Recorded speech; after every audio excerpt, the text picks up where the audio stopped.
Statics के important questions ISC में जो कि पूछे जाते हैं उनमें उनके डेरिवेशंस डिस्कस करते हैं। सबसे पहला डेरिवेशन हम लोग इलेक्ट्रिक डाइपोल से रिलेटेड पढ़ेंगे, जो है हमारा electric field intensity. Electric field intensity due to an electric dipole at axial point.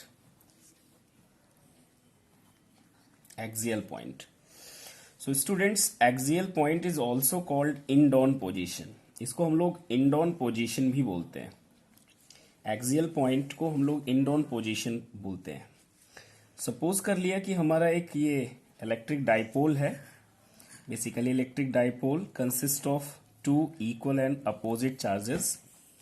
एक चार्ज माइनस क्यू है जो कि ए पे सिचुएटेड है, और एक चार्ज है प्लस क्यू जो कि बी पॉइंट पे सिचुएटेड है। ये इलेक्ट्रिक डाइपोल वैक्यूम में है, और ये जो मिड पॉइंट है ए बी का, that is O. Distance minus Q की ओ से एल है, और ये भी डिस्टेंस ओ से बी की ये एल है। एक्सियल पॉइंट जो होगा वो बेसिकली इन दो चार्जेस को मिलाने वाली लाइन पर होगा। तो या ये पॉइंट हमने सपोज कर लिया, ये हमारा एक्सियल पॉइंट है। Suppose that this is point P, और इसी पी पॉइंट पर हमको इलेक्ट्रिक फील्ड फाइंड आउट करना है। तो इस पी पॉइंट पर जो इलेक्ट्रिक फील्ड होगी, एक तो इस माइनस क्यू चार्ज के कारण होगी, और एक इस प्लस क्यू चार्ज के कारण इलेक्ट्रिक फील्ड होगी।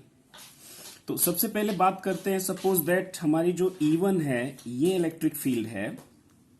E1 जो है ये इलेक्ट्रिक फील्ड है due to minus Q charge के कारण जो इलेक्ट्रिक फील्ड है वो है E1। इस P पॉइंट पर हमको निकालना होगा। तो इस P पॉइंट पर जो इलेक्ट्रिक फील्ड होगी माइनस क्यू चार्ज के कारण, वो चार्ज की तरफ होती है, क्योंकि नेगेटिव चार्ज के लिए इलेक्ट्रिक फील्ड लाइंस जो है नेगेटिव चार्ज की तरफ होती है। सपोज दैट O से जो P का डिस्टेंस है वो हमने सपोज कर लिया ये R है। तो P पॉइंट पर जो इलेक्ट्रिक फील्ड होगी माइनस Q के कारण, सपोज दैट ये E1 है हमारी, E1 की डायरेक्शन जो होगी वो माइनस Q चार्ज की तरफ होगी, इधर की तरफ। इसी तरह से सपोज कर लिया कि जो हमारी E2 है, दिस इज, ये हमारी इलेक्ट्रिक फील्ड है due two plus Q charge. Plus Q charge के कारण जो इलेक्ट्रिक फील्ड है वो E2 है। इस प्लस क्यू चार्ज के कारण इलेक्ट्रिक फील्ड आउटवर्ड होती है, चार्ज से दूर की तरफ होती है। ये पॉजिटिव चार्ज है। P पॉइंट पर इलेक्ट्रिक फील्ड इस प्लस क्यू के कारण बाहर की तरफ होगी, आउटवर्ड इस तरह से होगी। अब हम लोग ये देखते हैं कि इस P पॉइंट पर दो इलेक्ट्रिक फील्ड्स हैं। इलेक्ट्रिक फील्ड हमारी वेक्टर क्वांटिटी होती है, और जब इलेक्ट्रिक फील्ड वेक्टर क्वांटिटी होती है और इन दो इलेक्ट्रिक फील्ड्स के बीच का जो एंगल है वो 180 डिग्री है, तो जब भी हम इस P पॉइंट पर इलेक्ट्रिक फील्ड फाइंड आउट करेंगे तो यहां पर डिफरेंस ऑफ इलेक्ट्रिक फील्ड मिल जाएगा, क्योंकि ये हमारी वेक्टर क्वांटिटी है। बट सबसे पहले हम ये फाइंड आउट कर लेते हैं कि E1 की वैल्यू क्या है, E1 का जो मैग्नीट्यूड है वो क्या है। अगर ये इलेक्ट्रिक डाइपोल हमारे फ्री स्पेस में रखे हैं या एयर में रखे हैं, तो इसके लिए फॉर्मूला हम लोग पढ़ते हैं E1 is equal to 1/4 pi epsilon nought Q divided by, अब हमको जो डिस्टेंस चाहिए वो माइनस Q से P पॉइंट तक का चाहिए। तो मतलब माइनस Q से ये O, A से O की डिस्टेंस है L, और O से P की डिस्टेंस है R। तो पूरी डिस्टेंस P से A तक की हुई R प्लस L, और ये डिस्टेंस हमारी हो गई R plus L whole square. तो ये तो इलेक्ट्रिक फील्ड हो गई E1, जिसकी डायरेक्शन इस माइनस क्यू चार्ज की तरफ है। इसी तरह से आइए E2 को फाइंड आउट करते हैं। E2 की भी वैल्यू भी बिल्कुल इसी तरह से आएगी, 1/4 पाई एप्सिलॉन नॉट, यहां होगा Q डिवाइडेड बाई, अब हमें इस प्लस Q से ये डिस्टेंस B से P की डिस्टेंस चाहिए, BP कितना है। तो इस BP की वैल्यू अगर फाइंड आउट करना है तो O से P तक की डिस्टेंस है R, बट हमको BP फाइंड आउट करना है। अगर इस R में से हम ये L माइनस कर देते हैं तो हमें ये डिस्टेंस मिल जाएगी, दैट इज VP। तो VP की वैल्यू हुई हमारी R minus L whole square. तो ये इलेक्ट्रिक फील्ड हो गई आउटवर्ड और E1 इलेक्ट्रिक फील्ड हो गई ये। अब इसमें से कौन सी इलेक्ट्रिक फील्ड इंटेंसिटी ज्यादा है ये हम लोग देखते हैं। तो यहां पर जो चार्ज है सेम है, सारी चीजें सेम है, लेकिन डिनोमिनेटर इनका अगर हम देखें तो यहां पर R माइनस एल है जो कि स्मॉल है, और यहां पे R प्लस एल है जो कि ज्यादा है।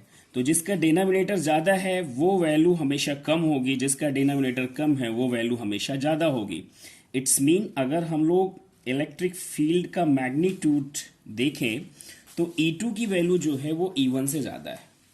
तो इसलिए जब नेट इलेक्ट्रिक फील्ड हम निकालेंगे, net electric field intensity, net electric field intensity, और वही नेट इलेक्ट्रिक फील्ड इंटेंसिटी हमारी एक्सियल पर इलेक्ट्रिक फील्ड होगी, एक्सियल पॉइंट पर। तो E axial is equal to हम यहां पे करेंगे E2 माइनस E1, और E2 की वैल्यू यहां पे लिख लेते हैं 1/4 pi epsilon nought Q upon R minus L whole square minus 1/4 pi epsilon nought Q upon R plus L whole square. यहां से हम लोग कॉमन क्या कर लेते हैं, कॉमन जो है हमारा ये है 1/4 पाई एप्सिलॉन नॉट Q, और ब्रैकेट में आपका बचता है 1/R minus L whole square minus 1/R plus L whole square, ये बचता है। इसको हम लोग सॉल्व करते हैं तो सॉल्व करने के बाद ये आ जाता है 1/4 पाई एप्सिलॉन नॉट Q, और यहां से इसको अगर हम लोग सॉल्व करें तो ये आता है R plus L whole square minus R minus L whole square, और डिनोमिनेटर में ये रहता है R minus L whole square into R plus L whole square. थोड़ा सा इसको एक्सपेंड करें तो ये आता है 1/4 पाई एप्सिलॉन नॉट Q। इसको a plus B whole square से अगर ब्रेक कर दें तो ये होगा a square plus B square plus 2ab, मतलब ये हुआ R square plus L square plus 2l into R. Minus sign के साथ इसको हम ओपन करेंगे तो ये माइनस साइन के कारण आ जाएगा R square minus L square, यहां पे माइनस 2l आर आता है, ये माइनस इसको प्लस कर देगा तो यहां पे 2l आर आ जाएगा। डिनोमिनेटर को सॉल्व करते हैं।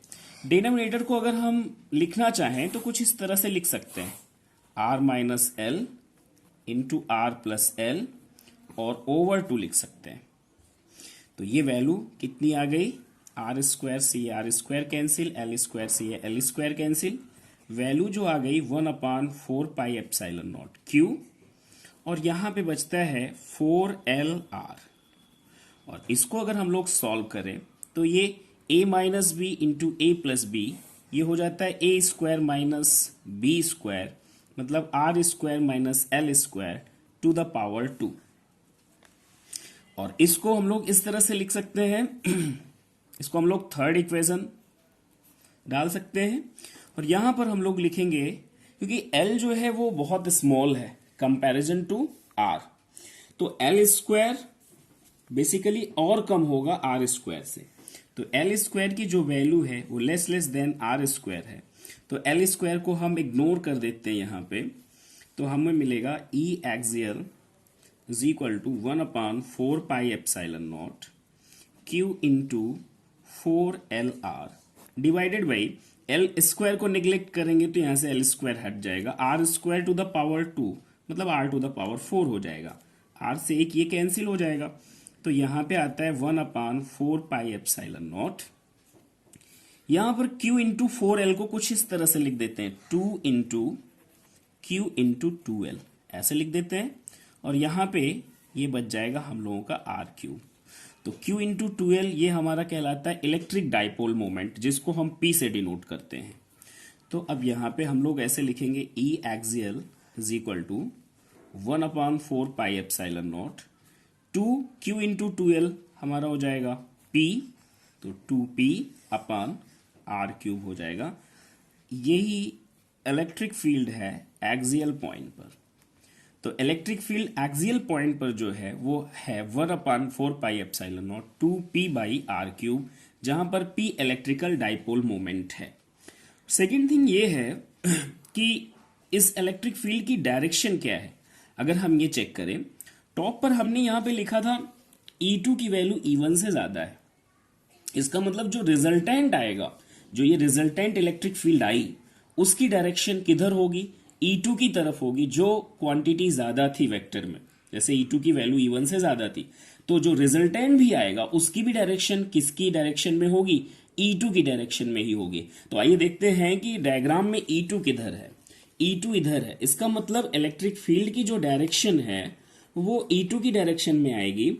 और एक और बात कि इलेक्ट्रिक डाइपोल मोमेंट हमारी वेक्टर क्वांटिटी होती है जिसकी डायरेक्शन माइनस क्यू चार्ज से प्लस क्यू चार्ज की तरफ होती है।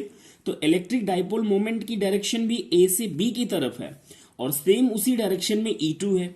E2 की ही डायरेक्शन में एक्सियल में इलेक्ट्रिक फील्ड भी है। तो जब भी हम इसको वेक्टर फॉर्म में लिखेंगे तो इसका वेक्टर फॉर्म भी एग्जाम में पूछा जाता है। तो इसको हम लिख सकते हैं E axial is equal to 1/4πε0, और यहां पे लिखेंगे 2p/r³। ये इसका वेक्टर नोटेशन हो गया। एग्जाम में पूछा जाता है 1 मार्क्स में कि write the vector form of electric field at axial point due to the electric dipole. तो एक्सियल पॉइंट और इंड ऑन पोजीशन दोनों सेम होता है। ठीक है, थैंक यू एवरीवन।